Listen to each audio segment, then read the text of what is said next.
Boa tarde. Quero agradecer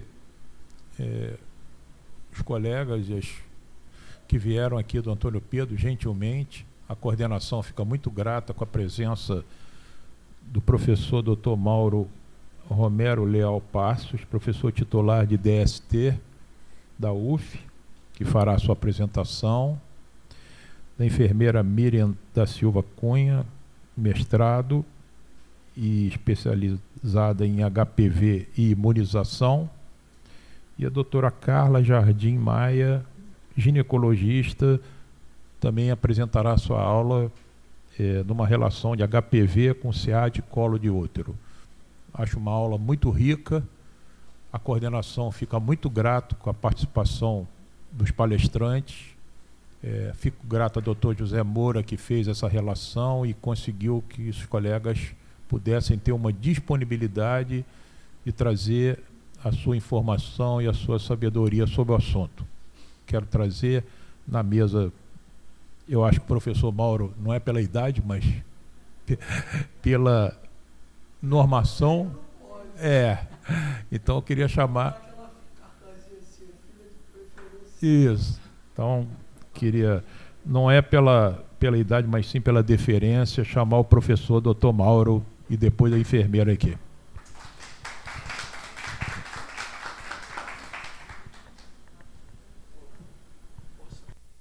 Está falando, né? Boa tarde, obrigado, pessoal, obrigado, colegas da coordenação. Primeira vez que eu vi o negócio de preferencial, eu não fui não, sabe? Mas isso tem muitos anos, eu agora não quero nem saber. Vou direto no preferencial. Eu acho até justo, sem malandragem, mas eu acho que vale, acho que é um trabalho que faz sentido, né?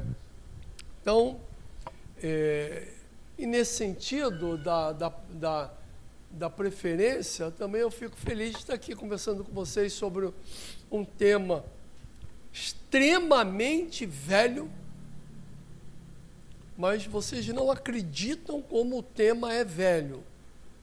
Esse ano vai ter uma publicação nossa sobre história, sobre arte, ciências, basicamente envolvendo sífilis, que vai ser aberto. Ao primeiro momento vai ser um livro que foi acompanhando o catálogo de uma exposição, sem essa de ficar querendo jogar confete e tal, não. Mas há algum tempo eu incorporo, né, aquela crônica de complexo de vira-lata. Eu tirei isso da vida, não sei se vocês conhecem, complexo de vira-lata, de um escritor brasileiro, quando o Brasil foi jogar a Copa de 58, tinha perdido, de Nelson Rodrigues. Anotem aí, complexo de vira-lata. E a gente precisa estar revigorando isso toda hora, e vocês vão entender no final desse parágrafo porque que eu desincorporei isso. Esse livro, ele faz um apanhado muito grande. Foi a única exposição, pelo menos que tem notícia, que está aí registrado, uma exposição que fala arte, ciência, história da sífilis, num local só. Se você pegar o avião e for a Paris, vai encontrar lá o Museu dos Mules, de moldes de cera com peças de sífilis. Só sífilis, só molde e tal. Vai encontrar o mesmo no museu em Portugal. Vai encontrar um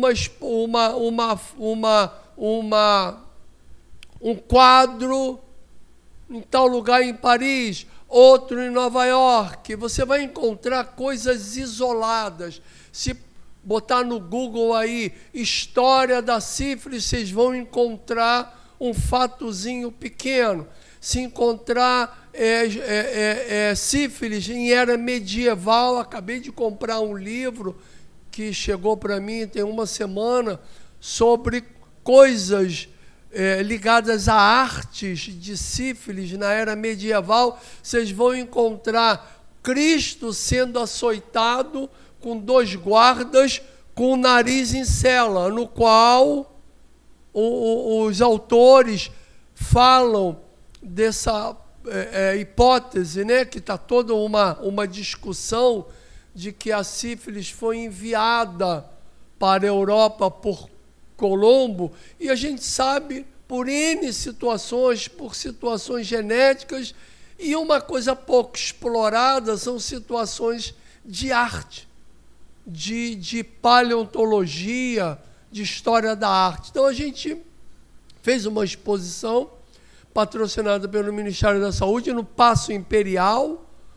mas foi curta, tivemos pandemia no meio, aí depois trouxemos para Niterói, que foi na Associação Médica, ficou 1 ano, e de um catálogo vai acabar saindo um livro com N situações. E com certeza uma das dos raros materiais publicando no mesmo local livros de Hitler, quadros de Toulouse-Lautrec, quadros de Edvard Munch, músicas de Chico Buarque, série à inglesa, sabe, filmes de Akira Kurosawa. Então, onde eu quero chegar? Que é um assunto muito velho. E, durante muito tempo, se perde muita oportunidade de querer falar a mesma coisa, querendo obter resultados diferentes. É o que eu vou tentar mostrar aqui. Eu um dia queria falar só sobre essas descargas cerebrais, sem imagem, sem nada, mas eu acho importante lembrar a vocês algumas situações. Então, nesse complexo de vira-lata, eu acho que a gente pode mostrar que nós temos situações únicas que não devemos ficar esperando só o CDC dar ordem. O americano deu a ordem, eu vou seguir. Nós estamos vendo o que está acontecendo aí, né? Nós estamos vendo o que está acontecendo aí. Muitas das vezes o próprio CDC, a própria comunidade internacional, a própria OMS, lança situações que têm sérias dúvidas. Nós estamos com a Doxipep batendo a porta. Ou seja, você sai à noite, transa 2, 3, 4 vezes, saca 2 comprimidos de doxiciclina, toma e acha que vai resolver a situação. E quando a gente olha a tabela, tem outras situações que a gente está perdendo as oportunidades. Então eu fiquei assim, extremamente feliz quando a professora Selma falou, Mauro, é sobre oportunidades perdidas. Eu falei, caramba, que coisa boa, para poder tentar sair daquela vala comum, nada contra, por favor, nada contra, acho perfeitamente bom, mas sair daquela vala comum de dar aula de protocolo. Não aguento mais dar aula de protocolo. Acho bom, acho importante, mas nós não estamos cumprindo os protocolos, porque se tivesse cumprido o protocolo, nós não estaríamos aqui. Ponto. Niterói tem um título de eliminação da transmissão vertical do HIV e tem taxas de sífilis congênitas vergonhosas. Então, se a gente cumprisse os protocolos, a gente não estaria aqui. Isso vale para Rio de Janeiro, Porto Alegre, São Paulo, Brasília, Pernambuco, vale para o Brasil inteiro. Algumas cidades estão melhorando bem. Então, obrigado por essa oportunidade. Eu gostaria que vocês pensassem aí quais são essas perguntas, quais são essas respostas. Sífilis, clamídia é enganadora, são silenciosas, nos deixamos enganar, sífilis e clamídia são negligenciadas, cabe cobrar responsabilidade. Outra coisa que eu não aguento mais ouvir, ler, assistir, boletim dizendo sífilis congênita é parda, mulher parda, a mãe, em pessoas que não têm ensino fundamental é baixa renda. E eu fico perguntando, quem foi que atendeu essa gestante? É parda? Tem baixa renda? Cumpre os protocolos? Tem especialização? Tem mestrado? Tem carteira assinada? Ou entra no WhatsApp e vê plantão em local tal, e ele vai lá. E não pensa que é só em secretarias de saúde, não. Isso é rede Dora, é Unimed, é rede privada. Você clica lá, plantão, e vai dar o plantão. E cadê o chefe? Cadê a rotina? Então, palestrar é se mostrar, tá bom?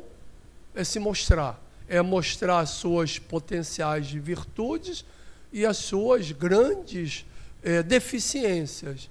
É um ato revolucionário. Político de vocês assistir. Alguém estava no trânsito, não pôde vir, estava atrasado. É um ato político, decidir assistir ou não. Mas o que eu gostaria mesmo é que vocês tivessem um ato de inteligência, que é de falar, de ver assim, o que aquele cara falou, o que aquela enfermeira falou, e tentar refletir sobre tudo aquilo ali e tentar fazer as suas adaptações, porque dependendo das situações pode mudar. O que eu quero é isso, provocar vocês, nada mais. Quero impor o que eu penso, só quero provocar vocês, até para chegar daqui a um tempo e falar, Mauro, olha, aquela situação você estava errada, aquela situação a gente corrigiu, aquela situação melhorou, tá? Sensibilizar vocês e nada de propor todas as soluções. Existe uma situação muito ruim, que é a situação da sífilis congênita, que dá para resolver, que é menos do que meio caso por 1.000 nascidos vivos. Então, se Niterói tem 10.000 nascimentos vivos, na rede privada e pública, Niterói pode ter 10 casos de sífilis congênita. Não precisa ser 0. Não vamos cobrar 0 de ninguém. Mas ter pelo menos 0,5 a menos do que 1.000 nascidos vivos. Esse é o compromisso. E outra coisa que a gente precisa também entender, que verdade dói, às vezes, mas precisa ser dito. Cada vez mais eu acredito que a verdade é o primeiro passo para a gente evoluir. Amor da minha vida, eu não quero mais ficar namorando você. Ótimo. Do que você ficar enrolando, e a gente sabe o que dá. Cada um aqui já viu, com o pai, com o irmão, com a própria vida, ficar enrolando e não aceitando. Mas a gente tem que procurar resolver. Sim, sífilis é uma doença, sífilis congênita, como outras situações, são doenças sinalizadoras. Se ela existe num número alto, tem problema sério em todos os segmentos, seja na ponta, seja na gestão. Isso a gente tem que assumir. Não é só de gestão, é ponta também. Mas a ponta tem que estar com uma supervisão. E a gente tem que cobrar responsabilidades. Se o meu CNA venceu, eu sou punido. Se eu parei com o carro errado, eu sou punido. Não tem um lugar de Niterói, do Rio de Janeiro, de São Paulo, que não tenha sinalização. Eu sou punido. Aí tem um caso de que ninguém sabe, não tem prontuário, não tem ficha, o exame não chegou, está no posto, não fez buscativa. Isso aí é um problema muito difícil de resolver. Muito difícil de resolver quando a gente não quer fazer a intervenção. E nós temos isso baseados até em leis, como vocês vão ver. Então, é uma doença sinalizadora e a palavra é dura. A palavra é dura, mas a gente tem que refletir. É uma prevaricação? Isso aí a gente tem que botar isso na mesa de negociação, tá? E eu me incluo no meio, porque sendo professor, sendo médico, no setor público, eu também tenho os meus deveres, que começam com a formação dos alunos. Se não tem aula, se não tem uma cobrança, se não tem um trabalho forte na formação, eu não posso depois exigir que o secretário de saúde resolva tudo. Ele recebe o pano já feito. Então, a gente tem que cobrar. E olha onde nós estamos. Nós estamos enxergando os pilares da criação. Nós estamos enxergando os pilares da criação. Então, isso daí, pessoal, é realmente muito importante para nós. Enxergar tudo isso, saber como está e ver coisas que estão perto de nós para fazer. Não tenho conflito de interesse, represento aqui a sociedade, a UF, a Sociedade Brasileira de DST. E um primeiro dado que é envolvendo, uma situação interessante. Olha como pode se perder a oportunidade. Um estudo feito com sangue de gente que entrou na emergência no hospital de Chicago. E entrou com AVC, com infarto, com pé quebrado, e eles foram lá e pegaram o sangue e viram e fizeram teste treponêmico. Encontraram que só fazendo isso, eles aumentaram em dobro o diagnóstico de sífilis. Então, quer dizer, não é no ambulatório de DST, não chegou com ferida, chegou numa emergência, no qual fizeram tomografia, ressonância, e ao pegar, eu tento fazer isso, imagina o Azevedo Lima, um Souza Guiar, se você pega o sangue, o paciente já está lá, eu só vou rodar uma quimiluminescência automatizada e vou fazer uma triagem para saber se é positivo ou negativo e fazer o encaminhamento. Então, imagine uma oportunidade dessa que sabe que fazendo um estudo desse numa emergência, você pode muito bem fazer um volume muito grande. Isso vale para N situações, vacinação, HIV e outras situações. Então, isso é um tipo de trabalho. E cada vez mais eu vejo a perda de oportunidades que a gente tem. Olhem vocês a fila que tem para fazer uma biópsia de um tumor de mama, a fila que tem para fazer uma colposcopia em Niterói, Rio de Janeiro, São Gonçalo, São Paulo. Quanta gente tem um diagnóstico e não é operado, às vezes era um microcarcinoma, viram um carcinoma metastático. Isso vale para a próstata, isso vale para qualquer situação. E, ao mesmo tempo, para a sífilis, para a gonorreia. Então, a nossa eficiência, e nós temos uma coisa fenomenal que é o SUS. O SUS é uma obra fenomenal, que a gente perde uma oportunidade de ter o paciente na mão, de otimizar, como vocês vão ver, que eu tenho uma oportunidade em Niterói, pela Secretaria e pelo Ministério, e o quanto de benefício isso vai gerar na frente. Tá? Outra coisa importante que a gente muitas das vezes não olham, é o seguinte, esses são os gráficos da sífilis, não está tendo aqui porque acabou a minha bateria, mas eu tenho ali, mas eu não vou perder muito tempo. Olhem lá na faixa, todos os itens aumentando a partir de 2000, vinha 2013, deu uma caída e aumentou. Observem vocês essa linha verde. Essa linha verde são pessoas da terceira idade. Essa idade aqui é acima de 50 anos. Que comunicação nós fazemos acima de 50 anos? Como é que você vai pegar o meu pai, o meu avô de 60 anos e fazer ele usar a camisinha? Eles estão namorando no Tinder. Isso está no mundo inteiro. Países mais desenvolvidos, os filhos estão cuidando das crianças, eles não têm mais que cuidar dos netos, estão bebendo mais, fumando mais droga e mais relação sexual e aumento da DS. Isso aqui é Brasil, mas olha o que é visto em países, por exemplo, da Europa. Acima de 65 anos, o crescimento de 31. Abaixo de 30 teve uma pequena diminuição. Acima de 50, 31% a mais. E muitas das vezes a gente não se comunica com ela. Tem que estudar, né?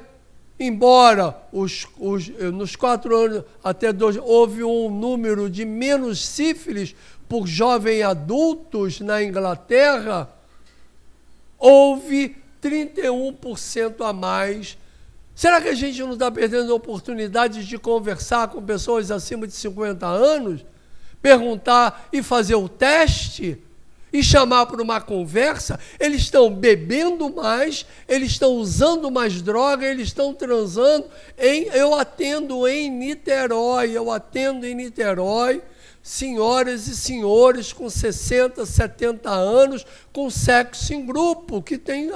Agora, para isso, eu tenho que desabotoar o paletó, ficar tranquilo, começar a conversa falando de Flamengo, de Botafogo, de Fluminense, para ele cair e conversar comigo. Agora, numa consulta de 5 minutos, não vai ter como ele se abrir comigo, porque eu não me abro com ele. Isso não é Inglaterra. Na Inglaterra eu tenho esse número, mas isso aqui é Brasil, ó, aumenta no mesmo ritmo. Então, uma primeira desconstrução é: não pensem que aquele menino que chega de chinelo, ou aquela menina que vem toda popozuda, tem mais DST do que uma senhora de 50 anos. Não caiam nessa armadilha. Até porque nós estamos vivendo mais, nós estamos saindo mais, os comprimidinhos estão aí, e dá a vontade, e sempre teve, né? Vamos combinar, sempre teve. Então, essa é uma primeira situação para chamar, para passar. Outro caso importante, um dado também de comunicação, e eu fiz essa pesquisa hoje na DeepSeek, da comunicação, e pergunto sobre o diagnóstico de sífilis. Olha, a tal inteligência artificial fala de muitas coisas, mas não usa o teste mais usado no Brasil, que é a quimiluminescência. Quando você pede VDRL, o laboratório faz quimiluminescência. Se você não tem essa aula, você não vai entender. Fácil assim. Fácil assim. Então, temos que ir nos adaptando e conhecendo para não cair na armadilha que só no protocolo está tudo ali e que a inteligência artificial vai resolver tudo para poder entender. São dados simples. Outro dado que para mim é marcante, para mim é o grande lance dessa semana.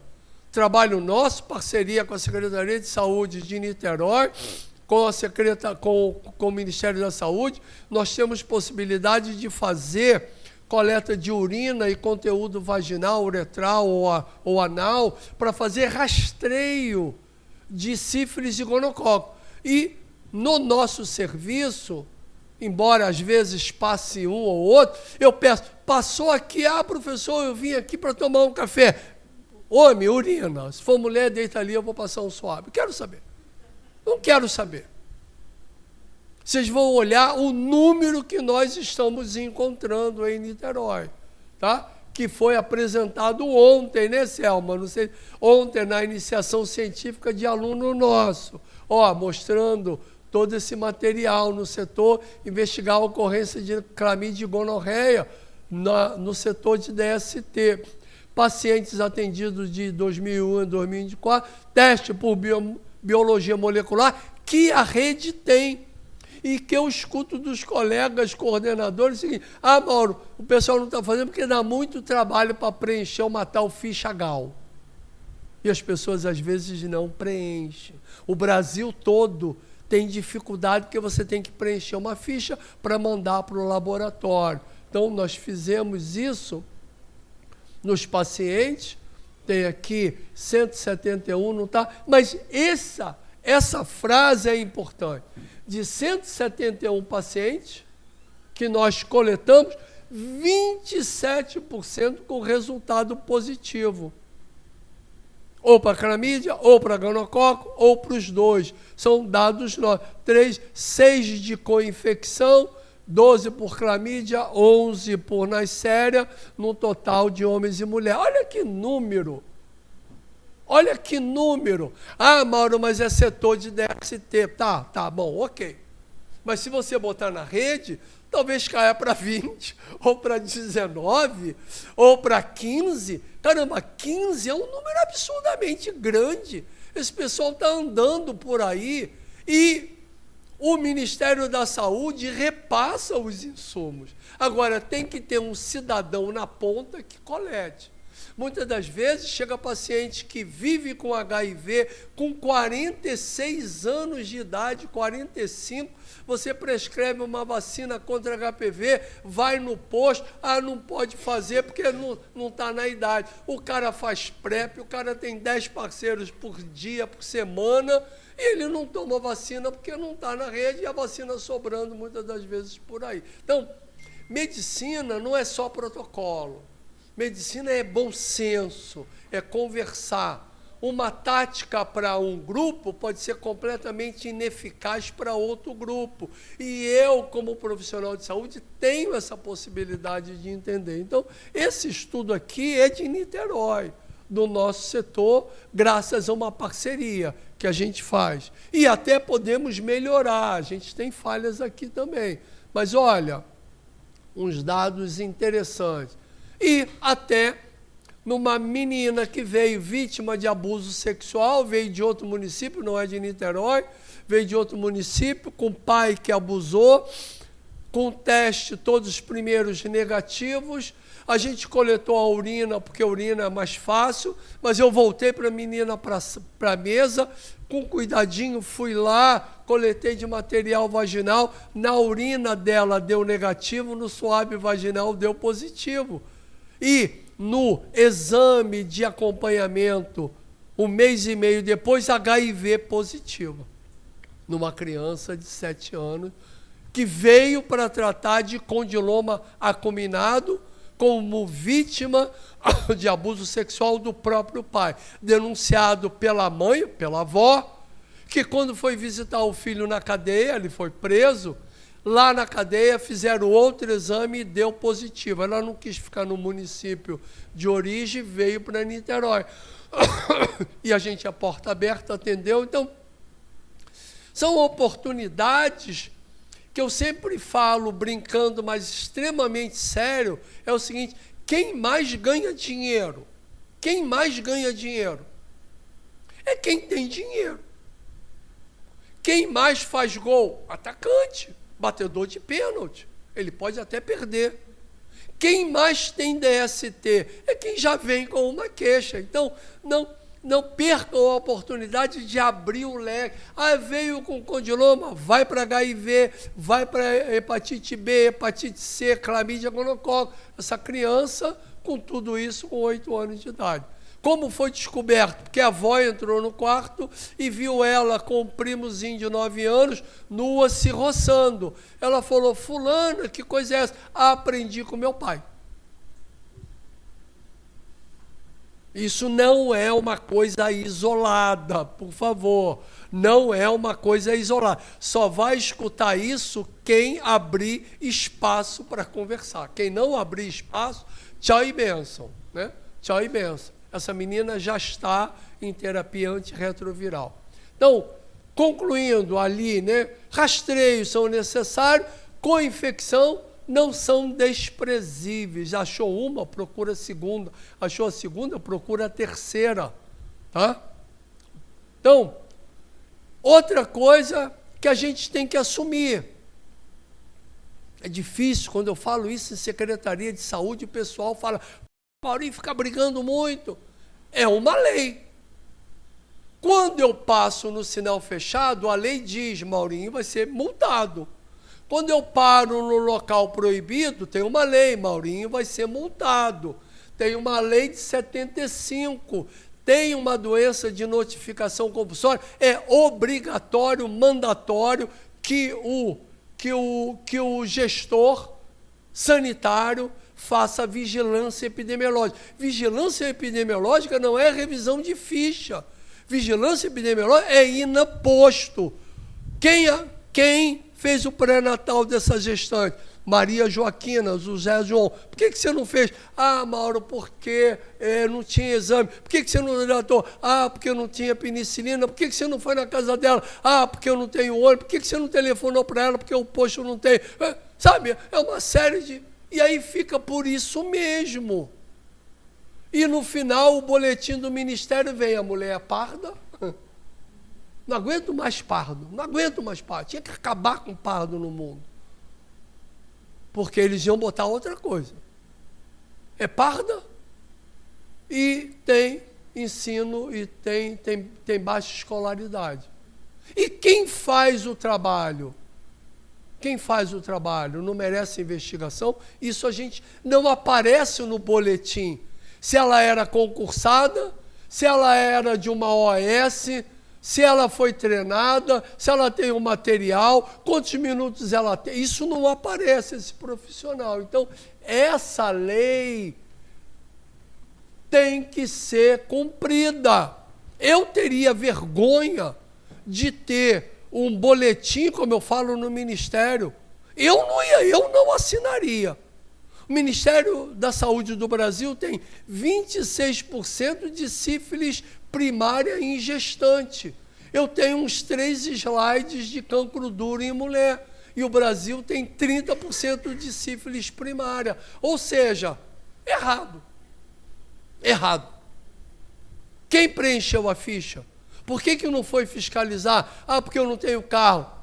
Então não é prioridade. Se um órgão não tem uma equipe de vigilância epidemiológica, caramba, tem que repensar. Porque guarda na rua para punir a esquina tem. E chega na hora da vigilância, eu tenho 2, 3, 4 pessoas, não tenho uma equipe, eu não vou fazer a vigilância. Por que é a vigilância? É conversar. Como é que foi? Aonde foi? Com quem você transou? Para eu poder pegar as oportunidades perdidas. Está claro? Porque são doenças que me enganam. DST não é um trabalho simples. Ah, o Mauro fala aquilo tudo, para ele é simples. Não, não é simples não, é complicado. Eu sofro todo dia para fazer o diagnóstico. Os exames também erram, mas eu tenho que procurar. DST não chega o cara pingando no consultório, né? Como chegava há algum tempo o cara com gonorreia pingando, chamada pingadeira. Não, vem escondida, vem com uma ardência, não sei, uma feridinha que passou uma pomada. Não é uma coisa simples assim, então eu tenho que procurar. E a sífilis é a mais enganadora, porque ela tem um período de 21 a 30 dias, mas pode ser 10 a 90. Então, da onde eu peguei essa sífilis? Não sei. Cancro duro, né? Lesão primária, não é um fato comum em mulher. E 26% das gestantes têm sífilis primária. Como assim? Uma vez eu cheguei no município, lá em Magé, para fazer a vigilância de um natimorto, e a colega que estava atendendo falou, Mauro, a gente coloca sífilis primária porque foi a primeira vez que ela teve sífilis. Eu falei, tá bom. Então, a segunda vez a terciária, secundária, e na quarta vez ela vai ser o quê? Né? Vai ser o quê? Porque tinha organização de ser assim. Então, muito cuidado com essas coisas para não entrar. Essa criança foi para tratar de condiloma acuminado. Saiu da sala de cirurgia. E quando chegou lá, que a gente examinou, era uma sífilis papulosa. Porque a gente pensa em sífilis, em ferida, em lesão, cancro duro. Sífilis papulosa, ela imita tudo. Quando a gente vai observar, ela tinha outra paciente completamente diferente, estava sendo encaminhada para herpes e eram lesões de sífilis. Então, botei esses exemplos assim para dizer, essa foi encaminhada para corrimento vaginal. Candidíase, toda mulher grávida tem candidíase, corrimento branco, você trata. E o que explica essas feridas aqui, essas manchas no corpo? Sífilis, DST. nada impede dela ter candidíase, sífilis, clamídia, gonococcus e HIV infectada e não tomou vacina para hepatite B. Nada impede. Está claro isso? Então a gente vai, esse paciente foi encaminhado para tratar herpes. Papo vai, papo vem, para tirar foto, dá uma babinha. Achei essa lesão, herpes normalmente não dá essa lesão endurada com edema, fui palpar endurecida. O que ele tinha? Ele tinha sífilis, HIV, herpes e gonorreia.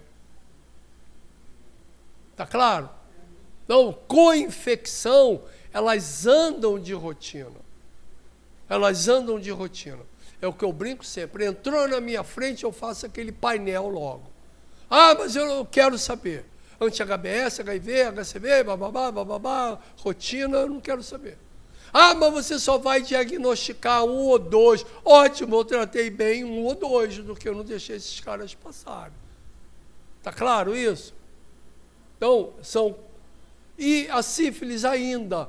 Olha, sífilis primário, cancro duro, ela falha tanto para testes não treponêmicos, como falham para teste treponêmico. O teste treponêmico num cancro duro, ele tem pelo menos 20% de chance de ser não reator. E até na sífilis tardia. O cara está com sífilis tardia e VDRL não reator. Isso é possível? É, pelas características do teste e da doença. E no tal do FTA-ABS, falha também? Falha também. Falha tanto na primária, então... Clinicar, dizem aí os antigos, vem da palavra inclinar. Você faz clínica, você se inclina para o paciente. Quando você se inclina para o paciente, você quer conversar. Clinicar não é ficar digitando no computador e mandar o cara embora. Não que isso está totalmente errado, mas quando você... clínica, você conversa, você pergunta sobre alergia, você pergunta sobre remédio, ele vai te contando, porque ninguém vai chegar no consultório falando, doutor, essa noite eu saí com 3 pessoas, fiz isso, fiz aquilo, não sei o que, ele não fala isso. Se você não perguntar, se você não criar um ambiente para ele. E cada vez mais que eu crio um ambiente, ele me conta mais coisas. E me contando mais coisas, eu faço mais diagnóstico e até ganho mais dinheiro trabalhando melhor. Começo sempre com um papo doido, uma brincadeira do tempo, futebol, uma sacanagem qualquer, sabe, uma brincadeira, e aí eu já vou desconcertando. Claro, olha aquele meu primeiro slide, eu também vou me abrindo, eu também vou me apresentando. Ah, paciente... Todo paciente que quiser tem o meu contato, o telefone, eles me telefonam, me passam exame, sem trauma, eu não sofro por isso. Ah, se eu estiver lá no meio do rally rola, tá, fica no silencioso. Se eu estiver bebendo, tá lá no silencioso e depois eu respondo. Não me toma muito tempo da vida. E se eu não quiser atender, eu tiro. E com isso eles me encaminham, os pacientes, as parcerias me contam mais. Está claro? O FTA-ABS falha. E uma coisa, que pena que a gente não tem muito tempo, mas eu queria, hoje existe a sorologia reversa. Você pede o VDRL e o laboratório faz quimiluminescência. Porque quimiluminescência é um teste treponêmico e é um teste automatizado. Você imagina um laboratório que recebe 1000 exames, 500 por dia. VDRL, ele é individualizado, é uma placa. Se eu pego aquele soro e jogo na máquina, deu positivo, eu vou para o teste VDRL que o médico pediu. Só que a gente não tem essa aula na Faculdade de Medicina. Eu fui aprender brigando, ligando para a Claudinha do Miguelotti, falando com a Cristina do Bittar, falando com o Hélio do Richer. Aí o cara me explica, Mauro, é automatizado. É um teste que eu jogo tudo na máquina e depois eu vejo quem faz. E isso a gente não aprendeu, a gente aprendeu FTA-ABS, IgG e IgM. E o IgM eu nem sei para que serve, tem até uma portaria agora dizendo, olha, não gastem dinheiro com o IgM, porque ele não resolve o problema. não é igual a toxoplasmose, as doenças não são iguais.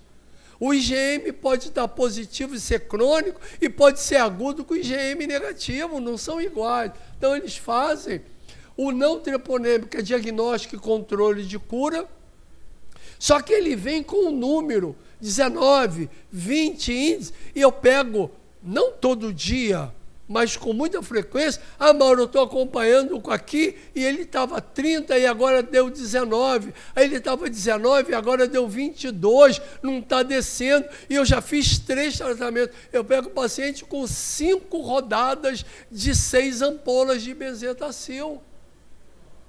Porque acompanha com o teste treponêmico. O treponêmico é só diagnóstico, não é de acompanhamento. Uma vez positivo, ad eternum positivo. Tá claro? Isso tudo aqui, tem que chamar alguém no laboratório com parceria para falar. E mais, até quimioluminescência muito baixa pode ter um índice errado.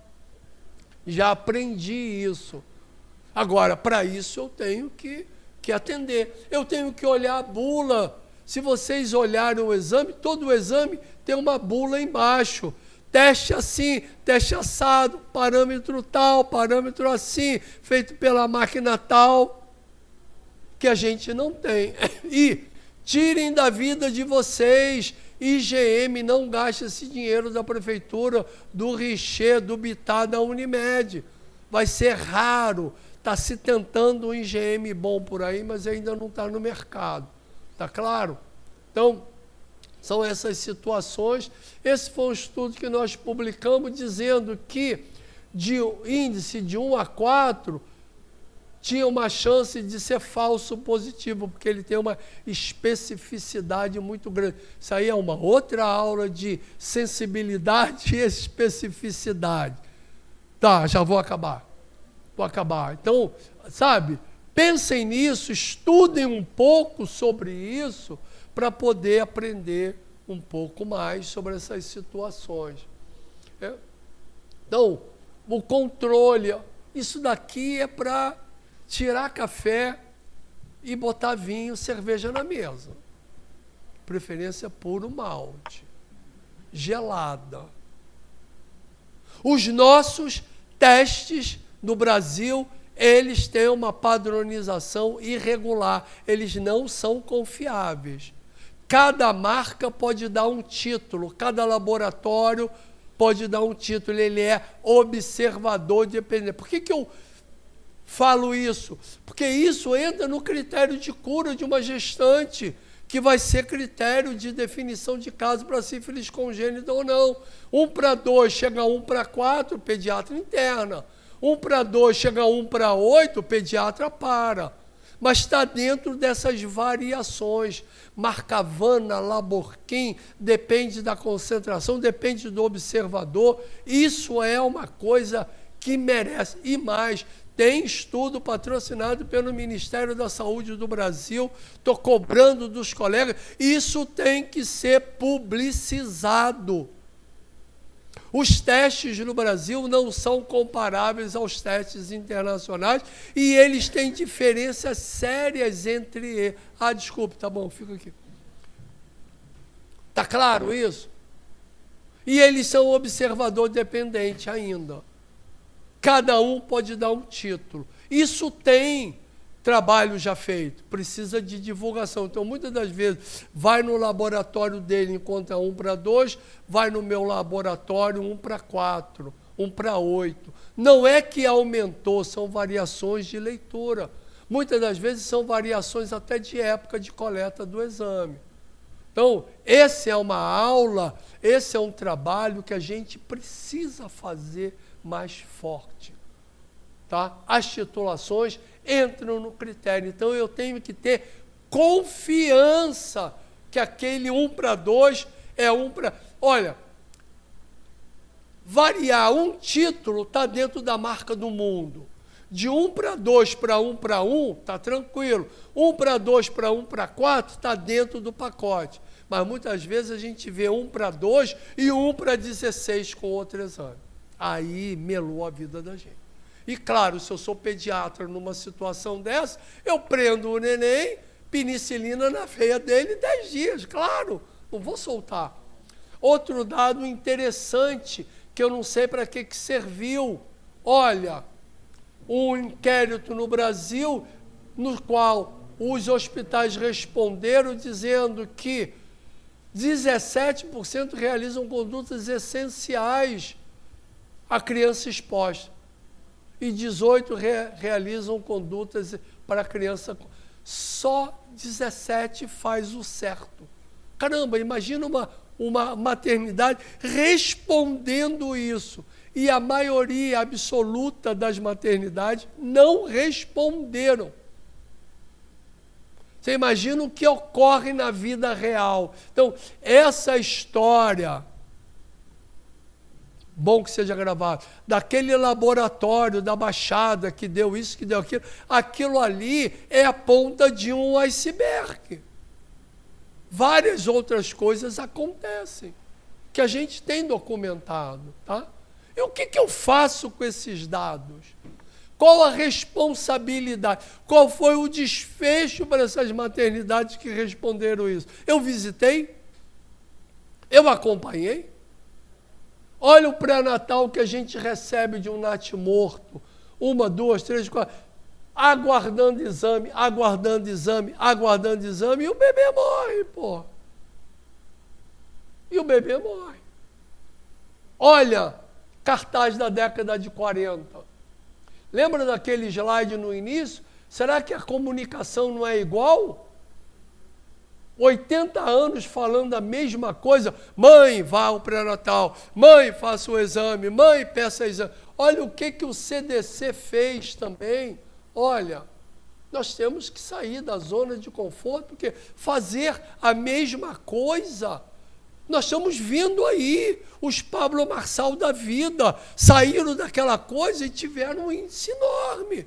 Vê a comunicação, porque se comunicavam de alguma maneira, para o bem ou para o mal. A gente tem que sair da área de conforto. Não vai ser só com palestra de Mauro Romero, de Alfred Fournier, de Selma que vai resolver. A gente tem que fazer outras situações. Olha, americano, falando para americano no ano de 2000. Mãe, fale com o médico, converse, peça exame, peça tratamento. Porra, é ela que tem que chegar no médico e pedir? É ela? Cadê o cartaz para o médico?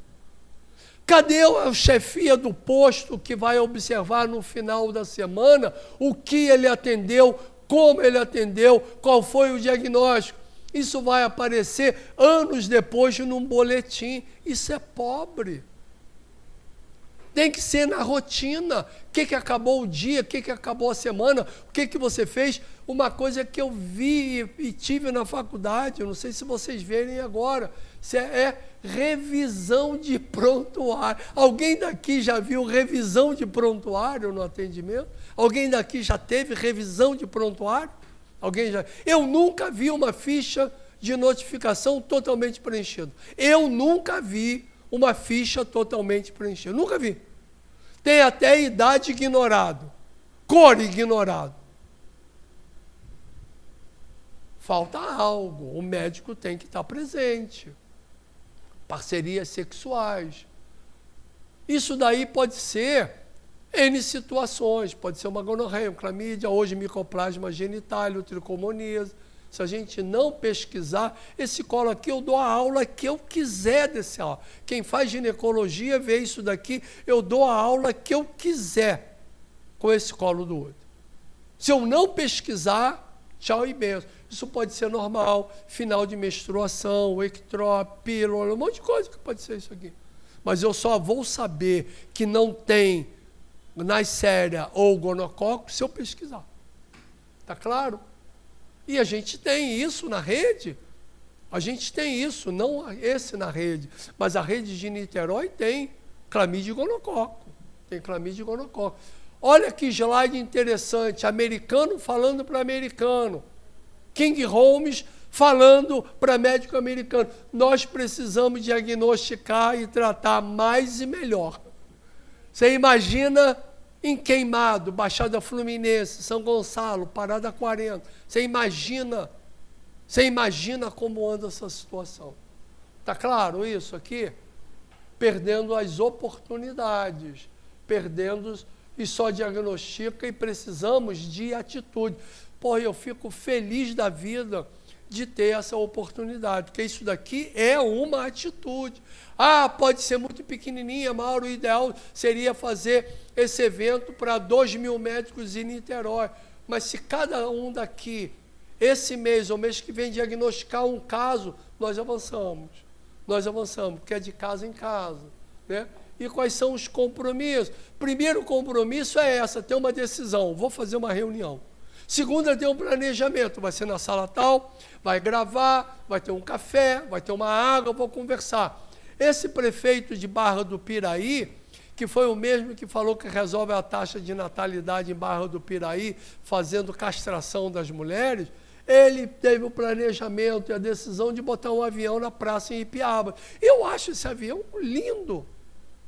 Desmontou o avião do Galeão, botou em cima de uma carreta, gastou 10 milhões, fez uma praça e botou um avião lá. Decisão e planejamento. Decisão e... você vê esse avião todo dia quando vai lá. É lindo.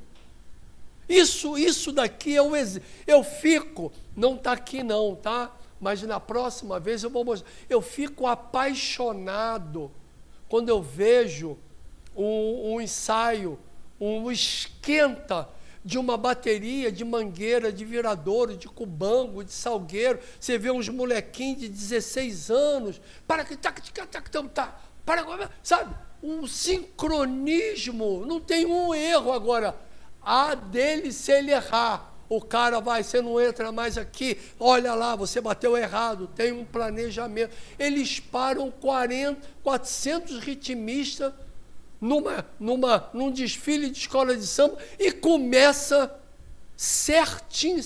Dá para imaginar o que são? Eles não têm mestrado, não têm pós-doutorado, não têm MBA, não tem nada disso. Eles param na Marquês de Sapucaí, aqui na Amaral Peixoto, 300, 400 ritmistas e voltam no mesmo timbre. Olha que treinamento. E aí a gente quer atender DST sem treinamento, sem planejamento, sem revisão. Não vai resolver. Primeira decisão, eu quero ser ritmista do cubango. Eu vou entrar na escolinha, vou bater, vou apanhar e tal, até eu entrar no ritmo. E vou cumprir o que o mestre de bateria falou. E isso muda para cada samba. Vai mudando, eles vão se adaptando. E a gente não consegue fazer isso num posto de saúde com 5 médicos e 5 enfermeiras? Como não, pô? É porque eu decidi que eu não quero fazer. Ah, Mauro, você está sendo muito radical. Vou repetir, eu decidi que eu não quero fazer. Porque tem que ter um chefe para fazer a revisão dos prontuários. Eu consigo com o moleque do morro parar na avenida? Não vou conseguir fazer uma vigilância dentro de um posto. Decisão e planejamento. Decisão e planejamento. Entramos no Maracanã, Fla-Flu, com faixa de sífilis. Qual foi a decisão? Liguei e pedi. Passou em reunião de diretoria e a diretoria autorizou, do Flamengo, Fla-Flu. Nós entramos com faixa com mulher grávidas daqui de Niterói, do Morro do Estado, entramos. Londres fez isso. Alguém viu isso lá na MBA americana? Não, nós conseguimos.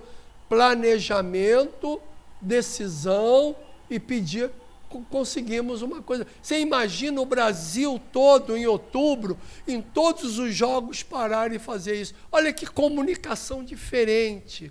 Vai ser uma comunicação diferente. Tá? Vai resolver, mas vai ser diferente. Tá bom? Então, decisão e planejamento. E olha aqui como andam os dados de problema básico de notificação no Brasil. Tratamento ignorado, classificação. 23% das classificações da cifra do Brasil, do boletim do Brasil, é ignorado. Eu não sei qual era o estágio da cifra. Porra, cara, Como é que eu deixo um negócio desse? Como é que eu deixo passar um negócio desse? Primeira coisa que tem que ser feita em Niterói, Rio de Janeiro, revisão de notificação. Não é só dar notificação, é rever rápido o caso. A gente vai pegar N falhas para o mês seguinte. Daqui. Porque quando eu olho revisão, quando eu olho primária 26%, eu fico imaginando um pesquisador inglês olhando, caramba, esse Brasil é muito sujo. Essas grávidas do Brasil têm muita ferida, porque elas têm 26% de ferida e ela não tem. Isso aí é classificação errada. Errada. Está claro? E aí a gente tem Rio de Janeiro, 50 vezes mais a taxa. Barra do Piraí, aquele de Barra do Piraí que botou um avião tem 113%, 113 vezes mais sífilis congênita do que a meta. Vai São Gonçalo, tem aqui Niterói e tudo mais. Alguma alteração, mas está por aí. Tem um elefante na sala, que a gente não quer falar. Todo mundo olhando no celular e não quer falar. Mas nós temos um elefante na sala, pelo menos no nosso caso aqui de DST. Está claro? Existe um... E a gente tem que ter esses compromissos, decisão política, revisão de ficha. Já propus isso 10 vezes, 1000 vezes. Só em rever a ficha eu acredito que caia uns 20%. Sim. Porque uns 20% a 30% não se encaixa como critério. Tá? Investigação epidemiológica é lei, hein? É lei, hein? É lei. Contar caso, avaliação, padronizar, gestor, educação e busca ativa. Todo posto de saúde sabe o endereço da mulher grávida. Procura lá. Posso piorar? Posso. Posso piorar. Medicina suplementar. Não tem nada que a gente possa acompanhar isso. O que acontece na medicina suplementar? Eu não sei se são notificados ou não. Está claro? Parcerias. Para vocês, como vocês respondem essas questões? Para vocês, é enganadora? Nos deixamos enganar? É negligenciado? Cabe cobrar? Eu respondo para elas todas sim. Eu respondo para todas elas sim. Inclusive isso aqui, ó. Isso aqui não é botar na cadeia não, tá? Não é deportar de Niterói não, hein? Não é discurso de Trump não, hein? Tá? Responsabilidade não é prender, não é dar porrada, não é descontar no contra-cheque. É fazer um convencimento. É fazer um convencimento. Mas eu tenho que responsabilizar. As pessoas têm dificuldade, mas o que eu fico extremamente agredido é que tudo que eu faço de errado eu sou responsabilizado. Desde em casa, desde família, desde como pai, como filho, como professor, eu recebo responsabilidade. Aí eu vou ao trabalho, é isso mesmo, Mauro, aqui é uma bagunça. Como assim? Isso aqui não é bagunça, não. Isso aqui não é bagunça, não. Isso aqui dá para fazer, dá para melhorar bastante. E aí eu olho muito, eu estou cada vez mais entrando em arte, história. Eu vou lançar um livro esse ano, vocês vão ganhar, porque vou ser grato, de história, uma coisa assim maravilhosa. Mas eu estou aprendendo muito com arte. O que o artista diz? Quando você vê um filme, o que o cara passa para você? Nós estamos aí com Ainda Estou Aqui. Não tem panfletagem nenhuma de ditadura, mas quem olhar o filme, ele vai passar o que ele vai perceber o que passou na família daquela pessoa e de tantas outras pessoas. Vai entender a arte, ela não precisa dar tiro na cara para matar o cara, ela pode matar o cara de outras maneiras. E eu olho muito de N situações, eu tenho assim, eu não sei se fui treinado, eu recebi alguns treinamentos para ter uma visão lateral, assim, tentar enxergar. Se eu entro no restaurante e vejo um bolo de cocô no meio do salão, eu não preciso ir na cozinha para ver a unha do cozinheiro, eu já vou embora direto, pô.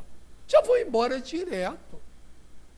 já vou embora direto. Você olha a unha, você olha não sei o quê, você olha aquela coisa, você vê como está o guardanapo na mesa, você vê como o prato é, você vê como o pai trata, como a filha trata o namorado. Tem N situações que você tem uma visão lateral. E eu olho muito o que a gente bota de post-it na geladeira. Né? Coisinhas bonitinhas e tal. Né?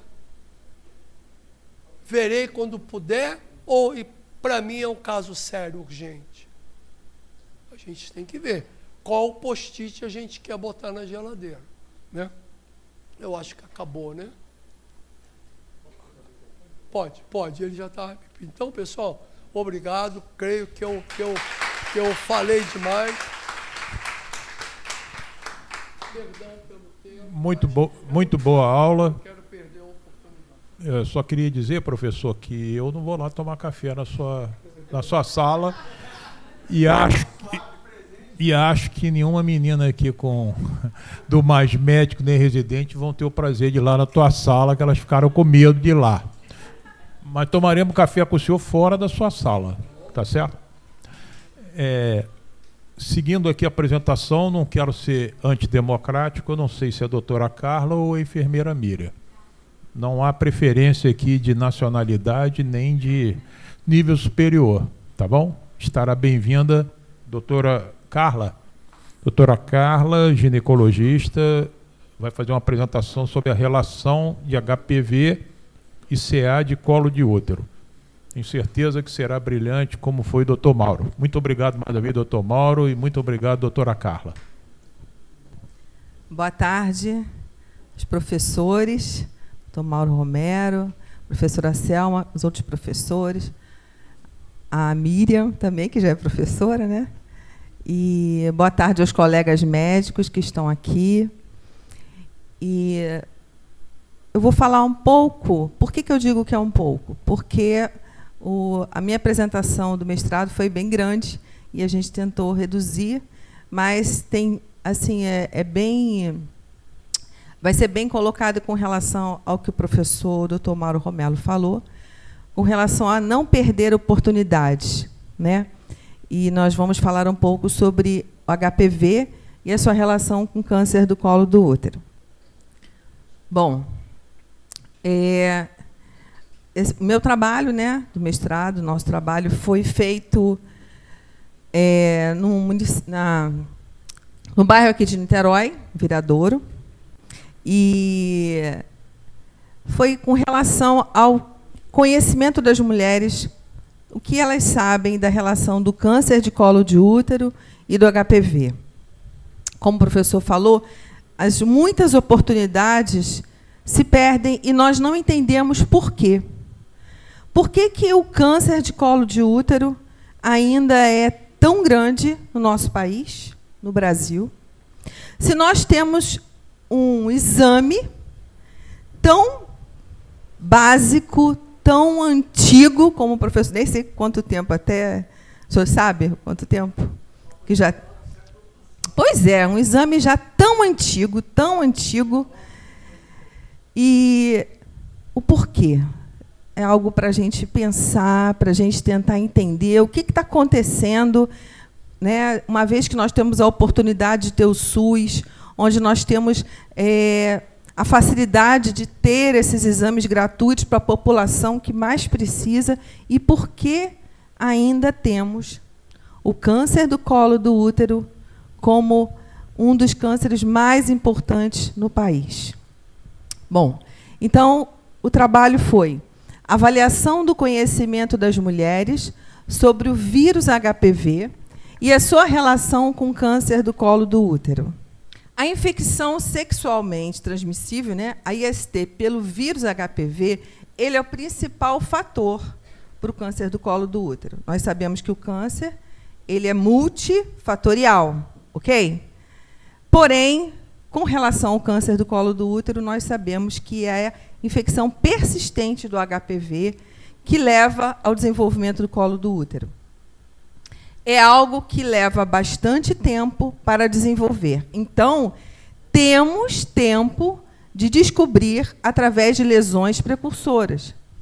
coisas que estão também passando desapercebido por nós.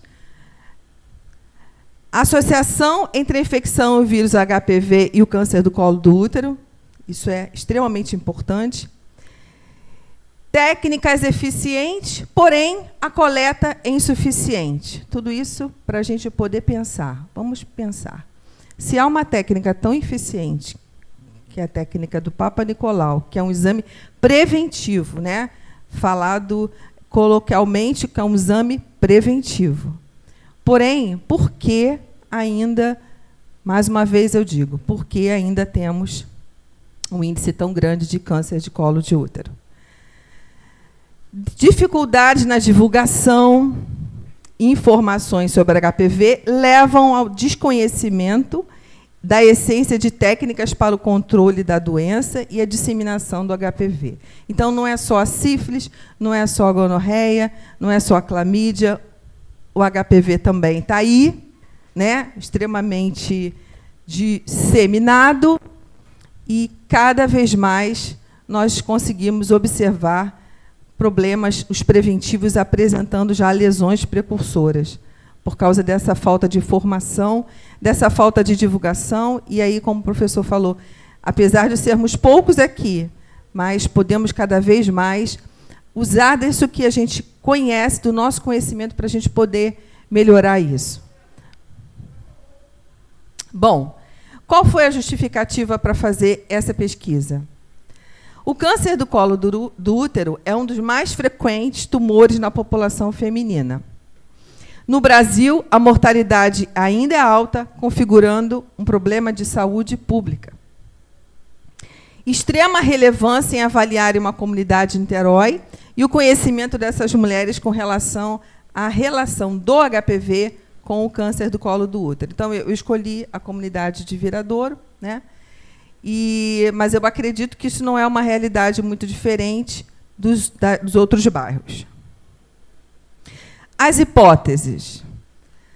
O conhecimento sobre a relação do HPV com o câncer do colo do útero é insuficiente. Será mesmo?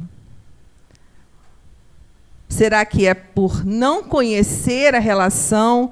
Será que é por não ter informação sobre isso? Ou será que realmente os pacientes não estão buscando o serviço para fazer o seu exame rotineiro? Menos da metade das mulheres da comunidade fazem o exame do preventivo do colo do útero com regularidade. E o que seria essa regularidade? A regularidade que a gente sabe que é avaliado pelo Ministério da Saúde. Muitas mulheres, apesar de saberem da existência do preventivo, não fazem regularmente ou nunca fizeram.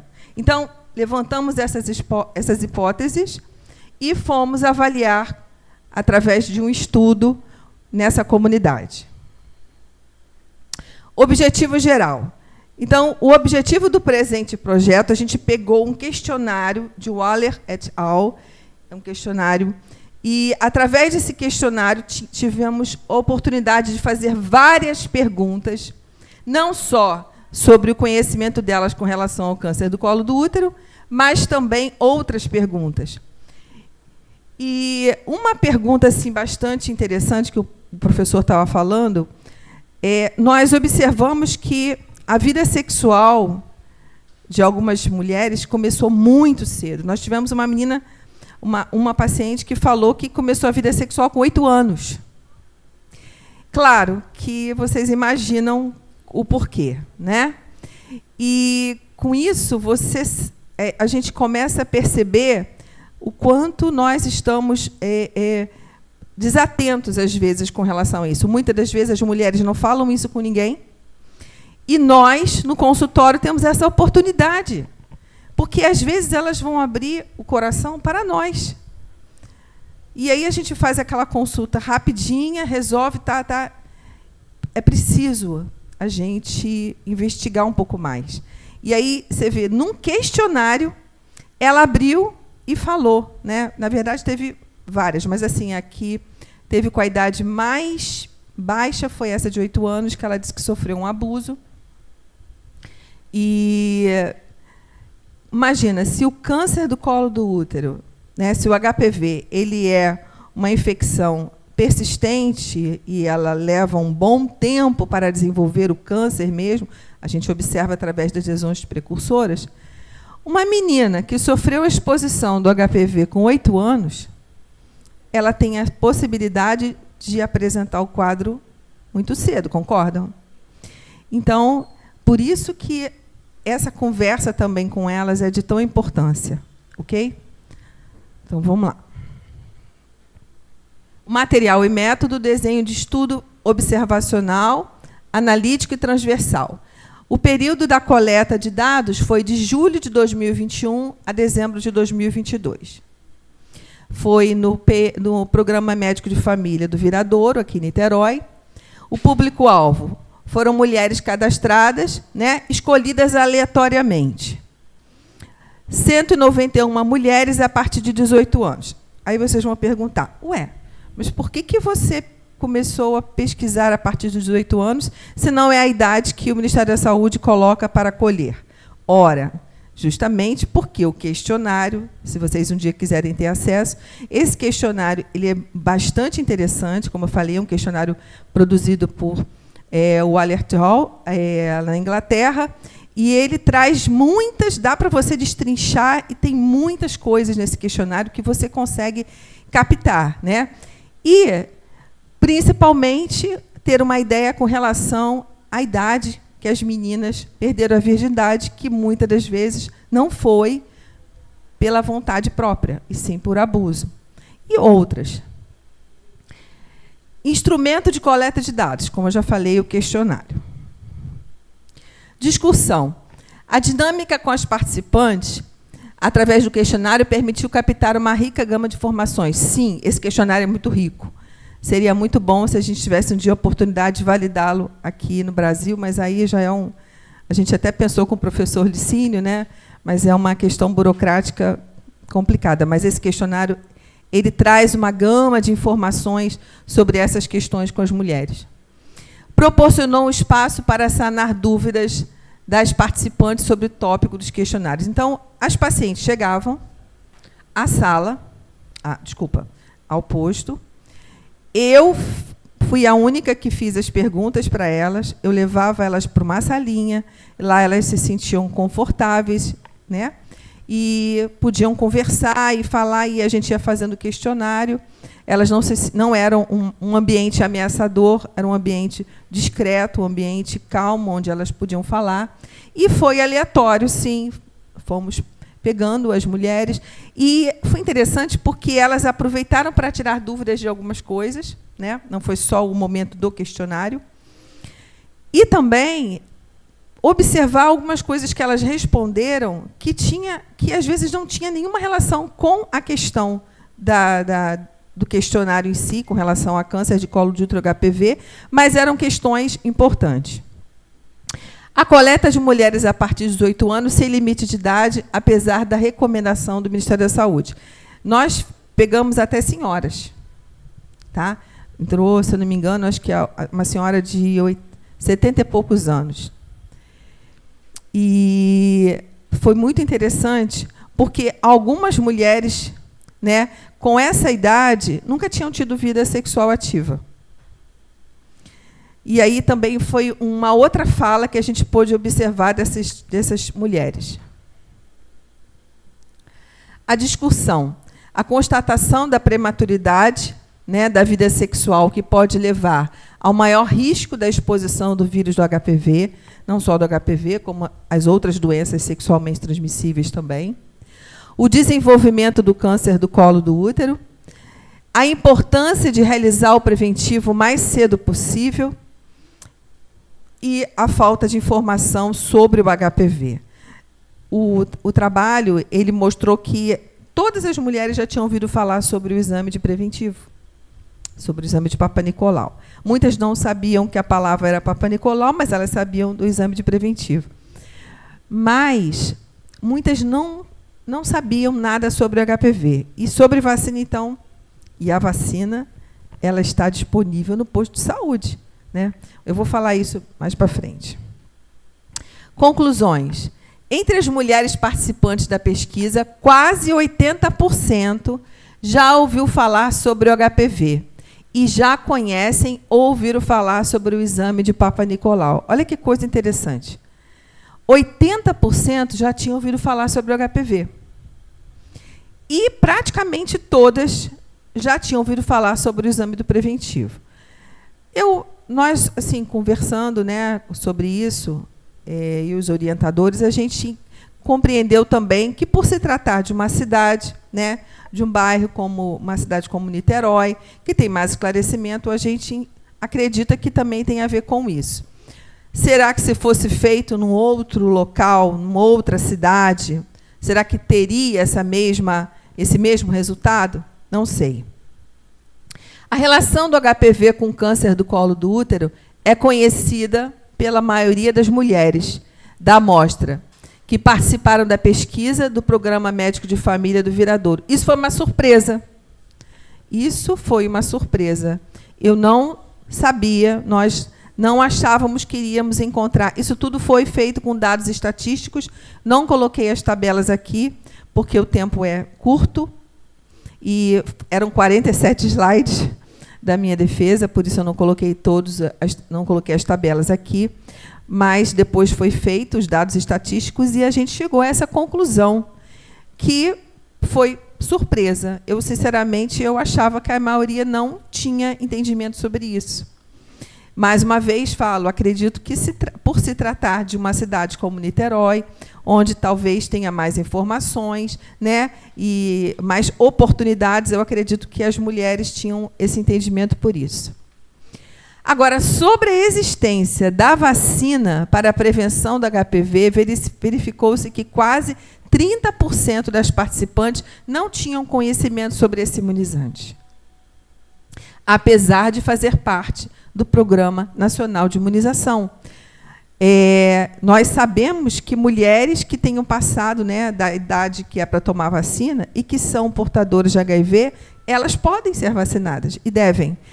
Isso, como pode uma paciente chegar no posto e falar que quer tomar e que tem HIV e o posto falar que não pode tomar? Então, falta desinformação, sim, talvez falte mais divulgação, talvez falte conversar mais, talvez falte momentos mais como esse aqui, ainda que com grupos pequenos, né, para a gente poder estar lembrando de coisas que, às vezes, a gente passa desapercebido. Não? E, muito obrigada, eu procurei ser bem concisa, bem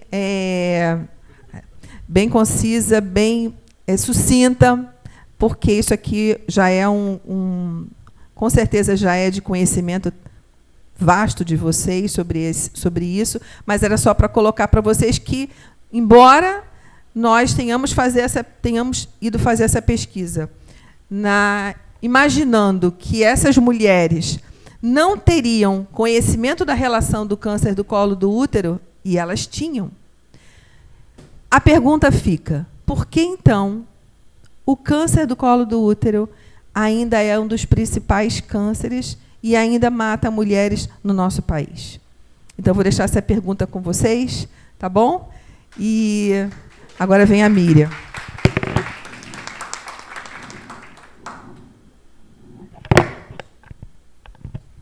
Agradecendo a doutora Miriam, doutora Carla, e agora convidando a enfermeira Miriam da Silva Cunha para falar sobre HPV e imunização. Muito obrigado, doutora Miriam. Gente, mais uma vez, boa tarde. Eu sou a enfermeira Miriam. Para mim, escutar tudo isso que eu estou escutando aqui é muito instigador, porque eu sou da atenção saúde da família, desde que eu me formei, então isso já tem mais de 10 anos que eu trabalho na ponta também, como professora também, então todos esses questionamentos que surgiram aqui me fazem refletir muito também. Quando eu comecei a estudar, lá no início, eu me apaixonei pela imunização. Uma coisa assim, a gente, né, vocês estão passando aí pela residência, a gente acaba se identificando com alguma área. E eu, lá atrás, quando eu nem sonhava que ia trabalhar com vacina, eu falei, se um dia eu for me formar, eu quero trabalhar como imunização. E foi assim que aconteceu. Eu sou apaixonada por vacinas, e quando eu resolvi fazer, né, ir para o meu mestrado, e a gente abordou HPV, eu falei com o meu orientador, não, eu quero falar HPV, mas com foco na imunização. Tá? Então, esse é o meu foco. Bom, a gente sabe, né, que o vírus do HPV ele é altamente infectável, né? Todos nós, quando a gente entra, inicia a nossa vida sexual lá, né, com 10 aninhos, 12 aninhos, infelizmente, mas quando a gente inicia, a maioria de nós, a gente entra em contato com o vírus do HPV, sendo que o nosso corpo ele acaba resolvendo, eliminando de alguns, e de outros não. Ele fica lá quietinho. Né? Às vezes, ele apresenta alguns sinais, né? Uma verruguinha lá, tal, mas ele pode também não apresentar e você viver com o vírus do HPV ele quietinho. Então, as altas, como eu botei aqui, probabilidade de contrair na primeira relação sexual ou através do contato direto com pele ou com mucosa. E aí tem mais de 150 tipos, tem literaturas que falam que tem mais de 200 também, né? Tipos, subtipos do HPV, sendo que 40 podem causar infecção do trato genital, 12 considerados oncogênicos, né, que é mais o 16 e o 18, que são os mais... O que a vacina protege, né, que é o 6 e 11, e o 16 e 18, que nós vamos ver. Infecta a pele através da abrasão, ocorre a lesão de baixo grau, gerando alterações na epiderme. Então, quando eu vou fazer PSE na escola, eu brinco assim e falo com eles, né? Ou alguma palestra para adolescente, eu falo, o roça-roça também acontece, gente. Eles começam a rir, né? Porque tem que falar dessa forma, né? Então, assim, não é só penetração. A camisinha é fundamental, mas a gente sabe também que a camisinha masculina não protege 100% contra o vírus do HPV. Mas é lógico que a gente tem que incentivar, né? E é uma das melhores formas, sendo que veio a vacina. E aqui, quando ele infecta a mucosa, interage com as proteínas virais que induzem a transformação celular, né? E aí vai gerar lesão de alto grau, como câncer do colo do útero. Então, está ali, o útero, a vagina, a entrada, né? Aí, quando você entra em contato com uma pessoa infectada com o vírus do HPV, ele entra ali no epitélio cervical normal, e nas pessoas, né, que o corpo não consegue resolver, ele vai, o papiloma entra e causa uma microlesão e infecta a célula basal. E aí elas vão se multiplicando, só que esse é um processo lento, né? Graças a Deus, não é um processo que acontece de uma hora para outra, ele leva 1 ano, 2, vai crescendo, e aí, 10 anos para lá, é que a gente já começa a perceber alterações, né, através do preventivo. Então, assim, isso que a Carla falou sobre a idade é fundamental, porque o Ministério da Saúde preconiza de 25 a 64 anos. Por quê? Porque foram estudos feitos provando que a média das meninas de vida sexual é com 15 anos. Eu sei que isso já está para ser mudado. Mas, em cima de 15 anos, se colocou mais 10 anos, e aí foi formado esses 25. Porém, a gente tem que escutar a história. Às vezes eu estou lá no meu consultório de enfermagem, tem uma menina que quer fazer preventivo, tá, bota lá para mim. Aí ela chega lá com 14 anos, aí eu pergunto, começo a conversar com ela, mas quando é que você iniciou a vida sexual? Né? E aí vou procurando saber detalhes, explicando a diferença de uma consulta ginecológica para um preventivo e tal. Bom, aqui eu coloquei uma linha do tempo da vacina. Em 2006, ela chegou no Brasil, né? Só que ela chegou na rede privada. Sinceramente, eu não pesquisei agora quanto ela está custando. A última vez que eu pesquisei, foi no ano de 2022, estava custando R$500 cada dose. Tá? R$1.000 agora? Valorizou, né?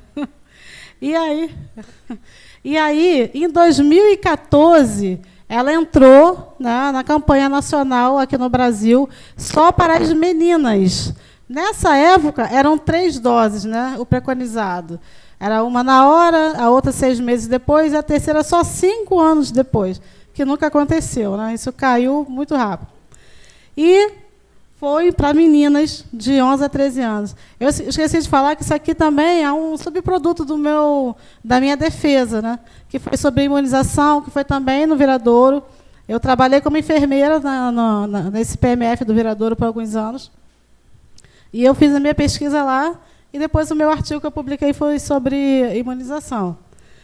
E aí, em 2017, entrou os meninos, porque também tinha um ledo engano, né? Ainda existe isso. Os meninos acham que eles só transmitem doença, né? Que eles não pegam, não gera consequência nenhuma. Né? E aí os meninos entre 11 e 13 anos começaram a ser vacinados, e aí entraram também os direitos das pessoas vivendo com HIV, só que em 2017 foi só até de 9 a 26 anos. Pessoas vivendo com HIV, transplantados de órgão sólido, medula óssea e oncológicos. Em 2021, entrou o direito das mulheres imunossuprimidas até 45 anos. Tá? 2023, entrou as vítimas de violência sexual de 9 a 45 anos, estendendo para 45 anos o direito à vacinação para as pessoas vivendo com HIV, que era até 26, estendeu para 45. 2024, ele passou a ser agora dose única. E aí, no próximo quadro, está falando o esquema direitinho. Passou a ser dose única e com um resgate até 19 anos. Pois não?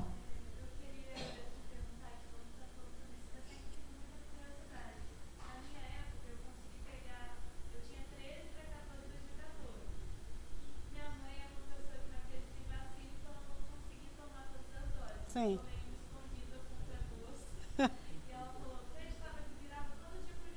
Sim.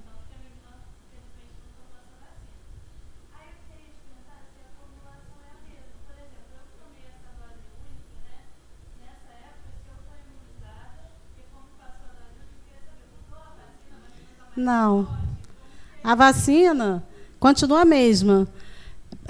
O que mudou foram os estudos. Eu não coloquei no slide, seria até interessante, mas eu botei a referência das notas técnicas, né, onde eu busquei. Eles fizeram estudos e lá fora, vários países lá fora já adotam a primeira dose. E sobre esse estudo, eles concluíram que há uma eficiência só com uma dose. Então, assim, causa um certo temor mesmo, porque quando começou com 3. Aí, quando chegava lá para tomar a segunda, daqui a 5 anos. Não, 5 anos não tem mais, não. Ué.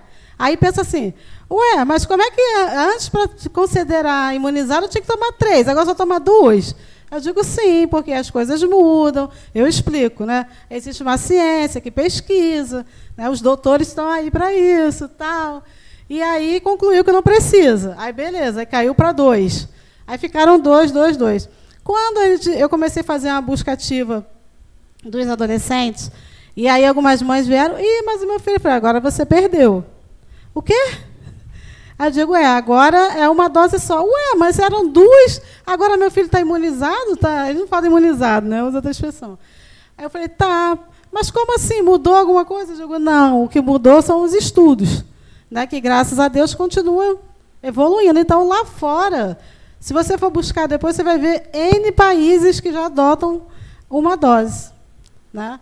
E o importante o ideal é que a criança, né, no caso com 9 anos, o ideal é que todos pudessem tomar com 9 anos. Para quê? Para que você não tenha contato nenhum, sexualmente falando, né? E aí a vacina entre com garantias de 100%. Mas isso também não impede, porque também, por uma questão de ética, a gente não pergunta à menina, né? Vem cá, você já iniciou a vida sexual para fazer vacina? A gente não pergunta isso. A gente faz em todo mundo, porque também a gente sabe que existe uma proteção cruzada também. Às vezes você entrou em contato com um subtipo, mas não entrou com o outro, e a vacina já tem vários estudos provando que ela também te imuniza contra outros subtipos de uma forma cruzada. Respondi? Ok. Tá. Olha, eu não vou nem entrar nos detalhes de imunização, porque quando eu dou aula disso, eu falo para os alunos assim, para você dizer que você está imunizado, tem tanta coisa antes. Tem o transporte da vacina, a temperatura estava ideal? Tem quando chegou lá no caminho? Tem na ponta quando recebe? Aquele profissional lá soube receber, soube armazenar? Ele está com a vacina na mão quanto tempo? Rede de frios.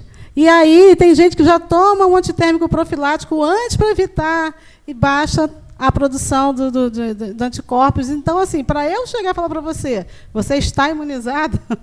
Eu não posso, né? Eu espero que você esteja, eu creio que todos nós estamos, mas é por aí. E aí, em 2024, entrou também, é interessante falar, esse resgate até 19 anos. Por quê? Esse resgate ele é fundamental nesse momento, ele não vai ficar, porque é de 9 até 14 anos. Só que eles botaram esse resgate até 19 anos, 11 meses, 29 dias. Opa, vou fazer busca ativa dos meus jovens, porque quem não tomou ainda tem a oportunidade de tomar. Só que isso vai acabar. Eu não sei quando, não sei se é daqui a 6 meses, não sei se o professor Mauro sabe. Vai acabar, não vai ficar isso para sempre, não. Está só um tempo. Tá? Entrou também a inclusão das pessoas portadoras de papilomatose respiratória recorrente, recomendação para usuários da profilaxia, disposição PrEP, de 15 a 45 anos. E o que o professor falou, Carla falou, isso é real, gente. Eu trabalho na ponta e vivo isso em vários municípios.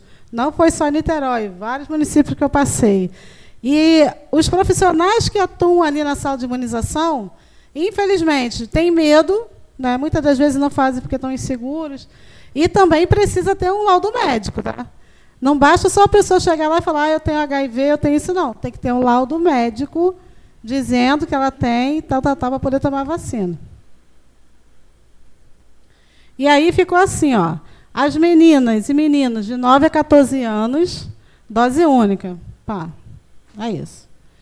Aí as meninas, mulheres, os meninos e os homens de 9 a 45, como eu falei, né, vivendo com HIV, transplantados e tal, ele vai tomar a dose única no dia, né, que ele chega lá, 2 meses depois a da D1, 2 meses depois da D2. Eles já vão tomar 3.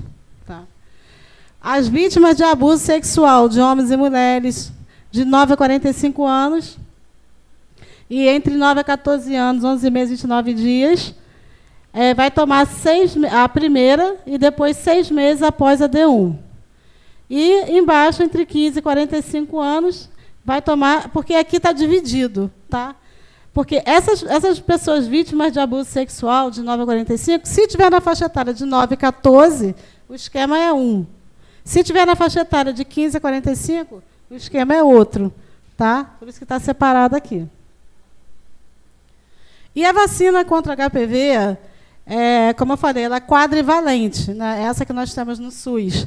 Então, a vacina contra o subtipo 6, 11, 16 e 18, ela contém vírus-like L1, que são proteínas semelhantes ao vírus do tipo selvagem. Então, assim, é inativada. Não existe o vírus lá. Ele é tipo uma cópia, uma modificação genética. Então, não tem esse risco de, tomou, está com baixa imunidade, pode soro converter. Não tem isso, não. Tá?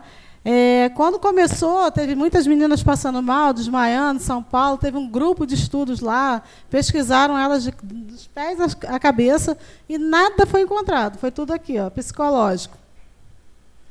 O volume e a via, né, é 0,5, ela é monodose, né, então você já aspira tudo. Intramuscular. Intramuscular. O laboratório é o Gardasil e a temperatura da rede de frios é de +2 a +8.